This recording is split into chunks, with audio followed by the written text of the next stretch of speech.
بسم اللہ الرحمن الرحیم۔ السلام علیکم ورحمۃ اللہ وبرکاتہ۔ میرے عزیز بھائیوں، اکثر میں آپ کے سامنے ہفتہ 10 دن کے اندر ایک مرتبہ پیغامات بھیجتا ہوں، مگر کیا وجہ ہے کہ آپ کے سامنے میں 2-3 دنوں سے آ رہا ہوں؟ آخر ہماری قوم کو کس چیز کی نظر لگ گئی کہ ملک کے حالات اتنے ہونے کے باوجود ملک اتنا جل رہا ہے، کئی ہمارے نوجوان زخمی ہو گئے ہیں، اس میں سے چند کا انتقال ہو گیا ہے، اتنے برے حالات کے باوجود بھی ہم لہولیب اور بیکار کھیلوں میں اتنے مگن ہیں کہ ایک ٹورنامنٹ ختم ہی نہیں ہوتا دوسرے کا بینر لگ جاتا ہے، اور باقاعدہ اس چیز کے لیے نوجوانوں کو ترغیب دی جاتی ہے اور ان کو تیار کیا جاتا ہے۔ میرا عزیز بھائیوں، ادھر پورا ہندوستان جل رہا ہے، پورا ہندوستان ماتم کر رہا ہے، ہمارے سے زیادہ ہمارے غیر مسلم بھائی ملک کے لیے، ملک کی جمہوری حفاظت کے لیے کھڑے ہو رہے ہیں، مگر آج ہمارے نوجوان نہ تو ہمارے ساتھ کیا ناانصافی ہو رہی ہے، ہمارے خلاف کیا قوانین پاس کیا جائے، نہ ان قوانین سے واقف ہیں، وہ قوانین کیا نہ ان سے واقف ہیں، نہ کچھ کر رہے ہیں۔ میں بھی پہلے ان چیزوں میں بہت دھیان رکھتا تھا، مگر باقاعدہ جانے سے میں نے کئی عرصوں سے میں نے ان کرکٹ میچوں وغیرہ میں جانے کا مکمل بند کر دیا۔ البتہ میں لائیو میچز دیکھا کرتا تھا، ابھی کچھ عرصے سے خود الحمدللہ میں نے مکمل بند کر دیا۔ پھر تیسرا مرحلہ یہ تھا کہ میں کم سے کم رپورٹنگ تو کیا کرتا تھا بحیثیت ایک صحافت کے طالب علم کے، مگر الحمدللہ ابھی 3-4 دن سے میں نے طے کر لیا ہے نہ اس سلسلے میں رپورٹ کروں گا، نہ ان بیکار چیزوں میں دھیان دوں گا۔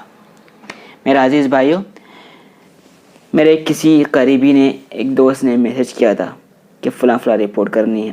میں نے معذرت کے ساتھ صاف کہا کہ ملک کے حالات کے مد نظر میں نے فیصلہ کیا ہے کہ ان چیزوں کی رپورٹ میں نہیں کروں گا۔ میرا عزیز بھائیوں، حد تو یہ ہو گئی کہ لوگ وضو خانے میں بیٹھتے ہیں، مسجدوں میں گروپ بندی کر کے تو ایسی باتیں کرتے ہی فالتو باتیں، مگر حد تو یہ ہو گئی کہ مسجدوں کے وضو خانے میں بیٹھ کر نل کھلا ہے، پانی اسراف ہو رہا ہے، اور ہم دونوں آپ بات کر رہے ہیں، پانی کا اسراف کا گناہ بھی آپ کے سر، اور ان فالتو اور غیر یعنی چیزوں کے گناہ کا بھی، اور مسجد میں بیٹھ کر وہ بھی گناہ آپ کے سر ہو جائے گا۔ ذرا سا بھی احساس نہیں، شعور نام کی چیز ہی نہیں۔ اسی لیے میں آپ سے کہہ رہا ہوں کہ آپ ان چیزوں کا مکمل بائیکاٹ کیجیے۔ کیا ایسا نہیں ہو سکتا تھا کہ ملک کے حالات کے مد نظر ان چیزوں کو پوسٹپون یا ملتوی کر دیا جاتا کہ بعد میں کریں گے، اب نہیں چاہیے، ہم کو ابھی جاگنا چاہیے۔ البتہ ایک چیز میں آپ کو واضح کرتا چلوں کہ جسمانی پھرتی کے لیے اور مضبوطی کے لیے، طاقت کے لیے کھیلنا ضروری ہے اور ضرورت ہے، مگر اس کو مقصد بنانا، یعنی ہر وقت اس کے لیے وقت نکالنا، یہ چیز کسی اعتبار سے صحیح نہیں ہے، اور پھر موجودہ ملکی حالات کے لحاظ سے تو بالکل صحیح نہیں ہے۔ جسمانی پھرتی کے لیے، صحت کے لیے الحمدللہ ہمارے مدارس میں، تمام اسکولز میں الحمدللہ یہ چیز کی جاتی ہے، اور یہ بہت اچھی ہے، کرنے بھی چاہیے، اور جہاں نہیں ہو رہا ہے وہاں پر بھی ان چیزوں کی ترغیب دینی چاہیے، مگر ایسے کھیلوں میں، بیکار کھیلوں میں ہم اپنے آپ کو ملوث کر رہے ہیں، اسی لیے اس سے ہم کو بچے رہنے کی ضرورت ہے۔ الحمدللہ میں آپ کو بتاتا چلوں کہ ایک حد تک قوم میں شعور بیداری ہے، اور ہم سب کو ان کا ساتھ دینا چاہیے۔ میں آپ کو ایک بات بتا چلوں، ہم اپنے اسلاف کی تعریف کرتے نہیں تھکتے کہ ہماری جماعت، ہماری کمیونٹی اتنی پرانی ہے، اور جس قوم کی تاریخ نے ترکی کے جنگ بلقان کے موقع پر تاریخ کو نیا موڑ لیا ہو، اور آج وہ قوم اتنی خاموش ہے یا دیر کر رہی ہے، اس چیز کا ہمارے پاس کوئی جواب نہیں ہے۔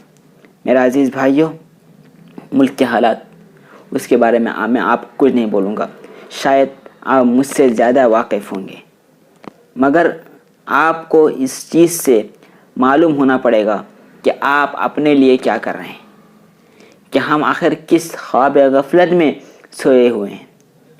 بابری مسجد ہمارے خواب غفلت کی وجہ سے تو ہمارے ہاتھ چلی گئی. ہمارے خواب غفلت کی وجہ سے ہمارے کشمیری بھائیوں کے اوپر اور ظلم ہونے لگا 370 کے ہٹائے جانے کے نام سے. ہمارے اسی خواب غفلت کی وجہ سے ہم سے کوئی اور ہم پر کوئی قہر نہ ٹوٹے اس سے پہلے کہ ہم پر یہ طرح طرح کے ایسے قوانین پاس کیے جا رہے ہیں کہ ہم سے اب ہمارے ہندوستانی ہونے کا ثبوت مانگا جائے گا. میں نے سوشل میڈیا پر مختلف ویڈیوز آئے میں نے مختلف ویڈیوز دیکھی. میں نے ڈاؤن لوڈ کرنے سے پہلے سمجھا کہ لوگ جمع ہوئے ہیں. مجھے خوشی ہوئی کہ ہمارے سماج کے لوگ جاگ گئے ہیں اور کسی چیز کے بارے میں احتجاج ہو رہا ہے. مگر میں دیکھ کر شرم سے پانی ہو گیا اور میں سوچ نہیں پایا کہ آخر لوگ کتنے خواب غفلت میں ہیں کہ وہ ویڈیوز کھیل کے جشن کے منائے جا رہے تھے اور اس ویڈیوز کے ساتھ اسلامی دینی حمیت کے ترانوں کو ایڈ کیا گیا تھا. اور میں نے مختلف موقع پر مختلف اکاؤنٹس پر سوشل میڈیا کے رپلائی بھی کیا کہ آپ ان چیزوں کو فی الحال چھوڑ دیجئے ملک کے حالات کو مدنظر رکھتے ہوئے. مختلف ویڈیوز پر بھی میں نے کمنٹ کیا اور ایک میسیج بھی وائرل ہوا تھا کہ کسی کی طرف سے جیت پر مبارکباد پیش کی جا رہی تھی. میں نے وہاں پر بھی کمنٹس کیا دیکھیے بھائی ملک کے حالات اتنے سنگین ہیں کہ آپ کو ان موقع پر ایسی چیزوں پر دھیان نہیں دینا چاہیے.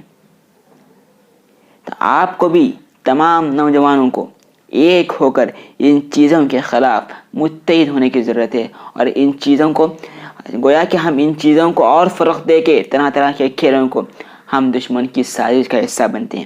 صرف یہی نہیں, میں نے ایک بہت بڑے عالم سے مفکر سے یہ بات سنی کہ جتنے بھی کھیل منعقد کیے جاتے ہیں نیشنل لیول پر انٹرنیشنل لیول پر اور ہم ان کو بہت شوق سے دیکھتے ہیں, یاد رکھیے ایک کھیل آپ کو خوش کرنے کے لیے نہیں منعقد نہیں کیے جا رہے ہیں. ایک کھیل اس لیے آرگنائز کیے جا رہے ہیں کہ وہ لاکھوں کروڑوں روپے کمائیں اور آپ کا وقت برباد کریں.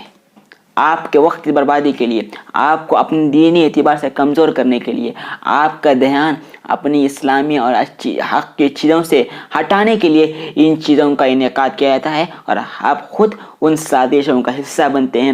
مجھے سمجھ میں نہیں آتا. میں سمجھتا ہوں کہ انشاءاللہ آج ہمارے لوگ جاگ جائیں گے اور وہ ایک مثبت پیغام دیں گے اور ان چیزوں کے خلاف آواز اٹھائیں گے. اس لیے کہ یہ سب ضروری ہے.